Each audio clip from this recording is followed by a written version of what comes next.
Just tell us what you do in the city, if you will. Yeah, I work in reinsurance, so I've been up here for over 20 years, actually. My like most people, I knew nothing about insurance really growing up, apart from I had family connections. But when I got to the end of school and I had to do the dreaded work experience, I got told by my father he knew someone in insurance and I should go and do it with him. So I started off, did that at 16, left university, and then, I very much knew that the city was somewhere I wanted to be. I was driven by money. I was driven by making a lot of money, and I wanted to make money quick. And my father had always said to me, get into the city. So that was a motivation, but I think probably when I wind back a little bit, I look at my early childhood. So we grew up in the first 4 years of my life in 5 different countries. Latterly, my father was in bed for a year with hepatitis. And I remember a lot of those kind of early feelings of fear, a lack of security, just a loneliness, really. And so that was then added to, I think, really coming back to the UK. We moved on to the family farm, and we were very much the poor relations. My cousins have a sort of a nice estate in the countryside, and we lived on that and grew up. And so we were very much part of the family, but we were also on the margins of the family. So those kind of experiences were there in my early years. I went to boarding school, and again, mixed with very wealthy people, and was very fortunate to enjoy some amazing experiences. So I think all of those kind of things led me back to the path of coming up to the city, and I knew that that was something that I wanted and hadn't necessarily had.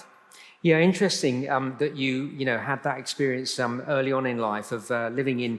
You saw poverty, didn't you, when you were growing up, when you were living in other countries, and then of course having that kind of that feel of what it was like to have money. So what would you say were your ambitions as you came in? 22 years ago, you arrived in the city. Yeah, well, I think it was to retire young and enjoy life, hedonism. And I very much thought that money was the answer to that. And I gave it a pretty good knock. In my 20s, I did whatever I wanted. And that extended to relationships, to the people I spent time with, to the holidays I went on.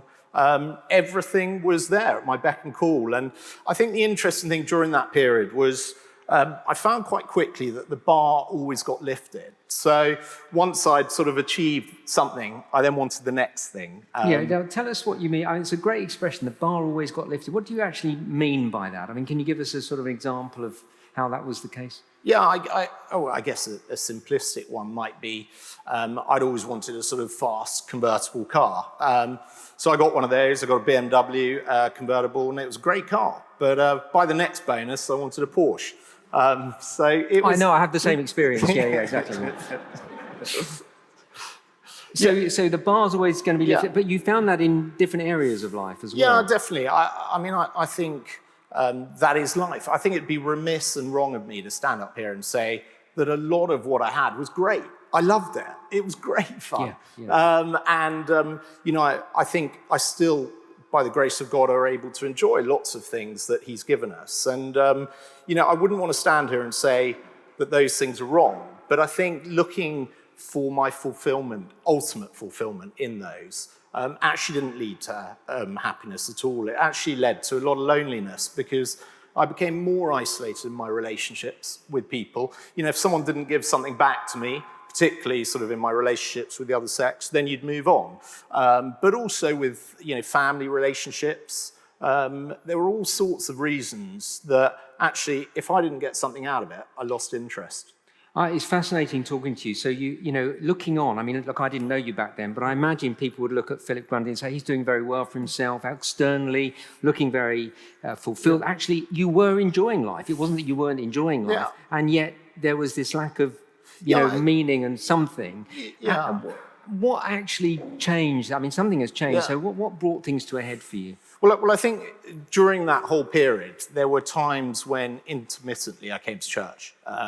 My parents were Christians, and I'd grown up in a Christian household. So I knew the joy, the peace that they had. I didn't want what they had got, but I knew and I could see what they'd got. So I did pop in from time to time, waved at William and said hello, and then I went on my way. So I sort of had that in the background, but it was really one of the main catalysts, and there are a number of catalysts, but one of the main ones was just going for a routine doctor's checkup. And I guess the 40 fags a day for 20 years and everything else was beginning to take its toll, because he just said to me, he said, look, you're not going to live and see long life. Your body, all your checks are off the scale. The smoking will catch up with you. It's up to you what you do.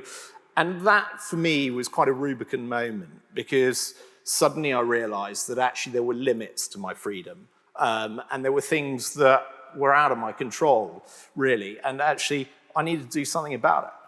And so, very briefly, as we sort of draw things to a close, what did you do about it?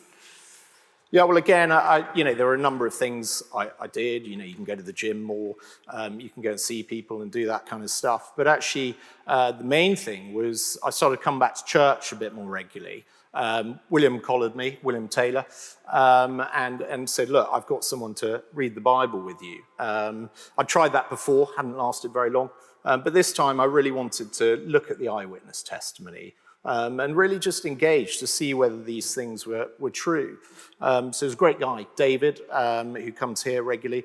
He spent 2 years with me, and we went through John's Gospel and just wrestled with the eyewitness testimony. And the more I wrestled with it, the more I just realized that this was speaking about me. I think, in chapters 5 to 10 of John, you see all sorts of responses to Jesus. And a lot of those responses are really driven around actually self. So, the desire for power, the desire for food, and all those kind of things I realized were really me. And by the end of John, I got to the point of actually this all hinges on the resurrection. Because dead people don't come back to life, and Christianity is unique. It makes this claim that there was a dead guy and he came back to life. And not only that, he told all his disciples, if you read those sort of chapters 12 to 16, he's telling the disciples he's going to die. But he dies and they go back to their old life. The women go and embalm the body. Andrew and James have gone back to fishing. They're locked in a room. They don't really believe that dead people come back to life. And I think for me, that was the same. Everything about Jesus is great and revolutionary and radical, but deep down, I didn't really think that dead people came back to life. But actually, once you wrestle with the information and the historical just facts, if you look at the courtroom testimony, I think William said, there's over 3 weeks of eyewitness courtroom testimony to the facts. And not only that, you look at the non-Christian sources, you look at archaeology, and all these things point back to what the Gospels say. And so I guess, at the end of that point, there was no particular moment. I just knew it was true. And with that came a lot of benefits that I'd never foreseen. So suddenly there was a joy, there was a deep peace, there was a hope beyond the grave. I just, having had that fear of death before, that had gone. And, of course I'm fearful around how I die. But actually, there is a wonderful answer to that. I'm convinced by it. Of course there are things I wrestle with, and of course I still want to do well in the city, and I think different things creep in around wanting to provide for family and children and everything else. You just got to be aware of those things. There's nothing wrong with still working hard and doing well in the city and honouring the Lord, but I guess perspective changes. Now for me, I want to see people come to the Lord, so making a bit of time telling them about the Lord Jesus. Fantastic. Joy, hope, peace. No fear of death, wonderful things. Yeah. Now, Philip's going to say more of this on Thursday evening, extended time. We're going to have half an hour, and we'll dig more into your past, which I've loved hearing about. But for now, thanks so much. Thanks, fantastic. Thanks. Thank you. Let's give him a round of applause. Now, for the oldies here, you will remember Mick Jagger of the Rolling Stones expressing it back in the 1960s, singing, "I can't get no satisfaction." Edmund Blackadder, played by Rowan Atkinson, put it bluntly in the 1990s when he said life is like a broken pencil, pointless. And 10 years ago, the American actor and filmmaker Woody Allen expressed it, describing life as tough, brutal, grim. meaningless grind full of heartache and tragedy, accruing to nothing. In the end, you realize that you're just a human being on the face of the earth, an insignificant agglomeration of cells and neurons that eventually expires. It's terrifying. Thanks, Woody. And we've heard it from Philip.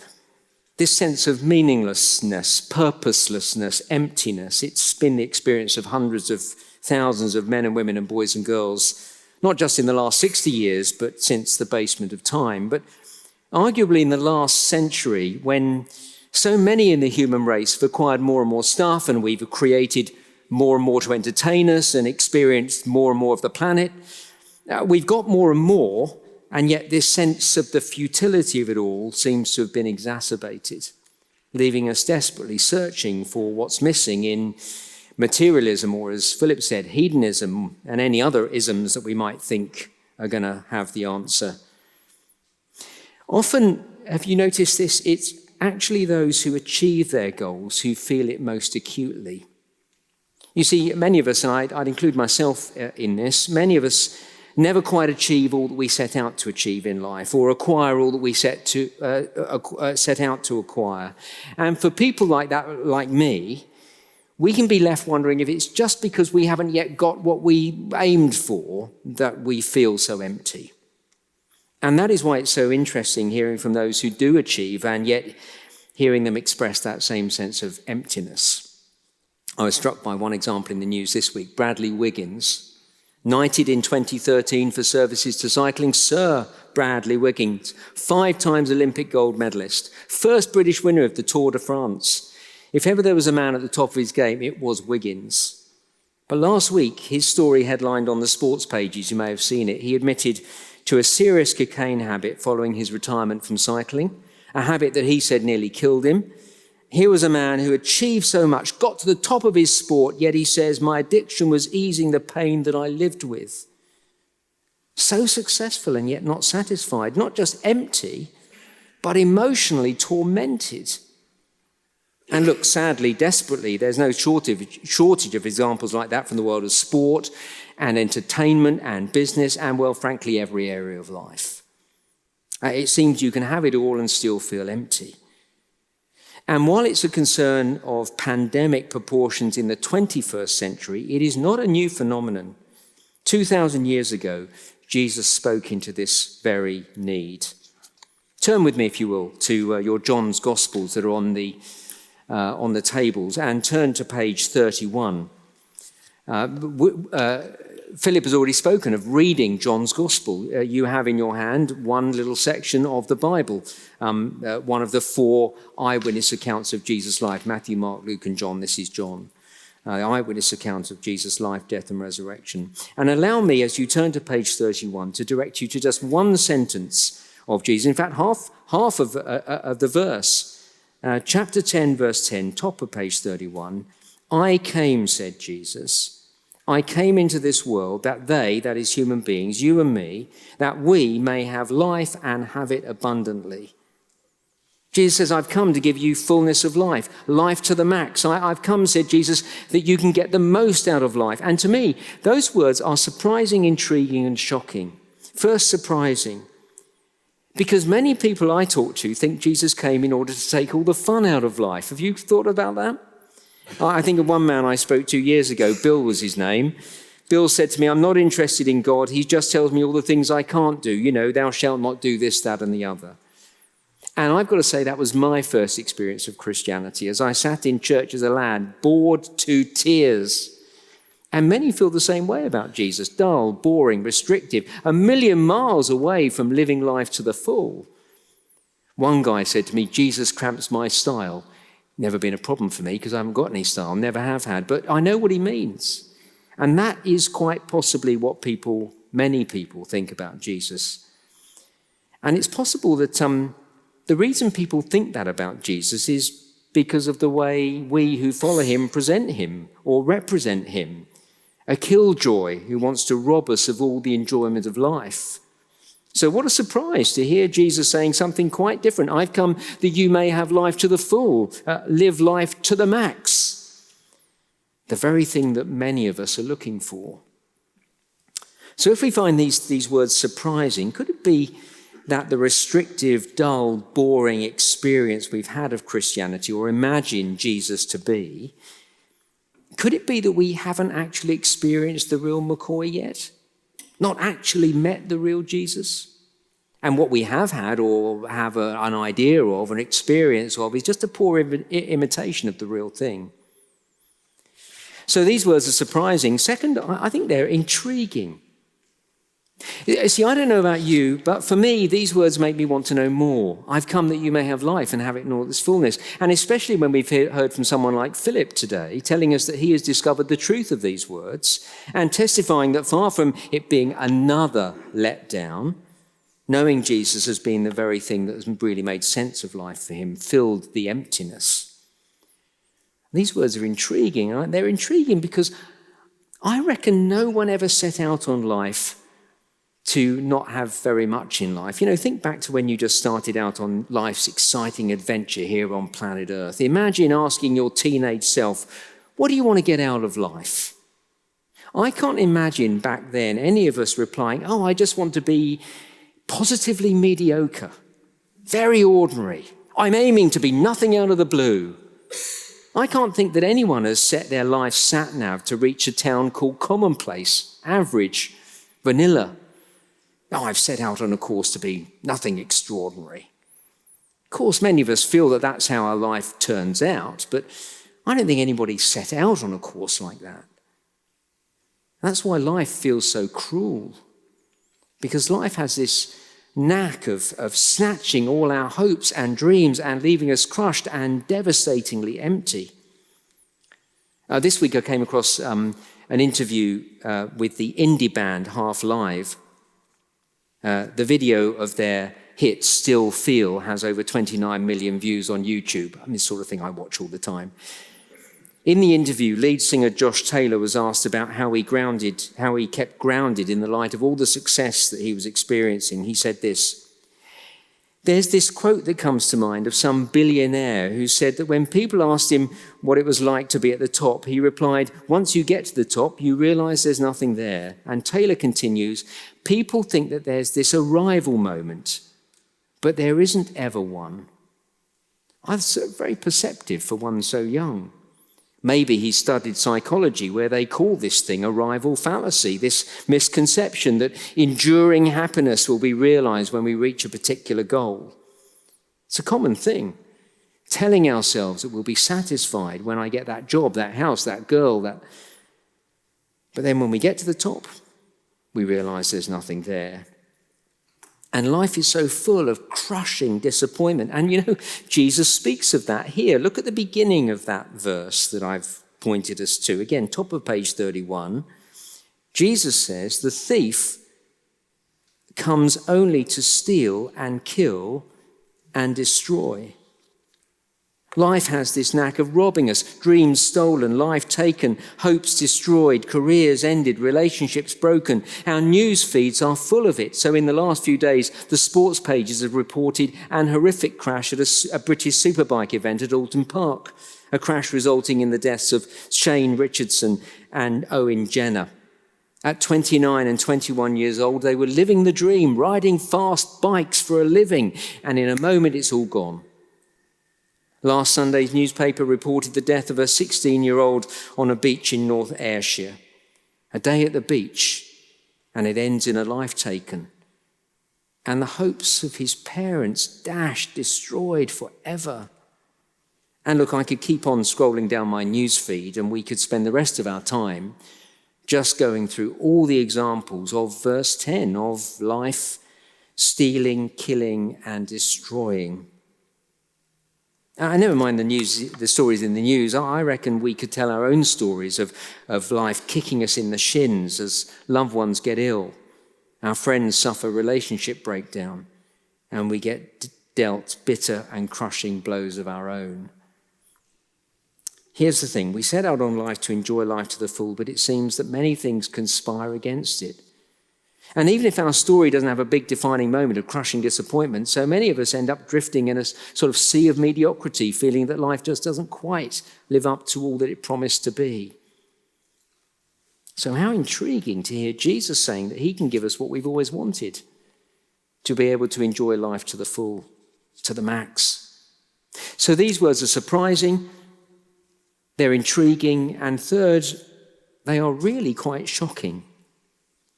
Jesus says, I have come that you may have life to the full. The implication is Jesus thinks that without him, had he not come to planet Earth, we could never enjoy a full and satisfied life. That really is a shock, isn't it?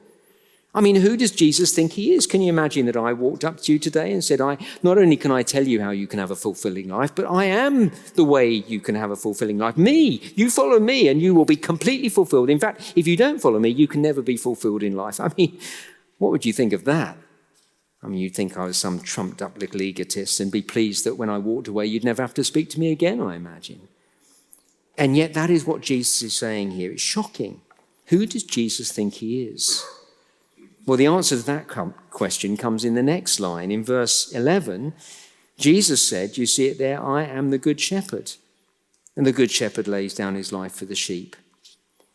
It is a claim to be none other than God himself. And I say that for two reasons. First, because Jesus says these words, I am. That is the name that God himself gave himself when he revealed himself to a character called Moses some 1400 years before Jesus said these words.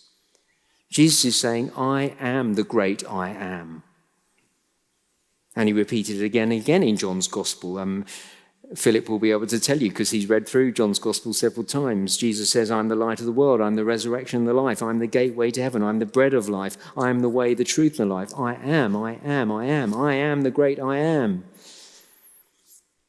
And the second reason I say that this is a claim to be God is because hundreds of years before Jesus said these words, God had spoken through one of his Old Testament prophets called Ezekiel, revealing himself as the good shepherd who would care for his sheep. And now Jesus is saying, I am the good shepherd. I'm the one that Ezekiel spoke of. I am God. And it's because Jesus is God, or at least he thinks he's God, and I think he's God, and obviously Philip thinks he's God, but this is the claim. It's because Jesus is God that he can make such a staggering claim to be able to give us what we always wanted. Because he is the way we connect to God, the God of the universe, the very one we were made for.